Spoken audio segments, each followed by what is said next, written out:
Guys ഇന്ന് Easter ആയിട്ട് ഏഞ്ചലിന്റെ വീട്ടിലാണ് നമുക്ക് ഫുഡ്. അപ്പൊ എന്തൊക്കെയത് വെള്ളയപ്പുണ്ട്. ഇതെന്താ ചിക്കൻ കറിയാ? ബീഫ്. ഇത് ബീഫാ? ബീഫ്, ബ്രെഡ്, വട്ടയപ്പം, പിന്നെ ചിക്കൻ ഫ്രൈ, പിന്നെ പോർക്ക് എടുക്കാൻ പോയിട്ടുണ്ട് അമ്മ. വെയിറ്റ് ചെയ്യാം. അമ്മയാണെങ്കിൽ സ്പെഷ്യലായിട്ട് പോർക്കൊക്കെ ഉണ്ടാക്കിയിരുന്നു. ഞാനത് കഴിക്കാത്തത് കൊണ്ട് നമുക്ക് നിരഞ്ജനയുടെ അഭിപ്രായം നോക്കാം.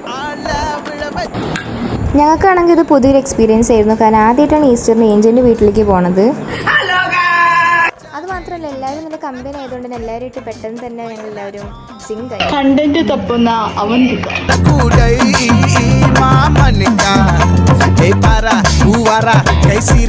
ആണോ നിങ്ങൾക്ക് കുറച്ച് ടഫ് ക്വസ്റ്റ്യൻസ് ചോദിക്കുന്നവർക്കൊക്കെ അറിയാം ഗൈസ്. ഈ ഒരു വീഡിയോയുടെ ലോങ് വീഡിയോ ചാനലിൽ വരുന്നുണ്ട്. അപ്പോൾ ഇന്നത്തെ വിശേഷങ്ങൾ അത്രയേ ഉള്ളൂ. ഇനി നമുക്ക് നെക്സ്റ്റ് വീഡിയോയിൽ കാണാം. ടാറ്റാ.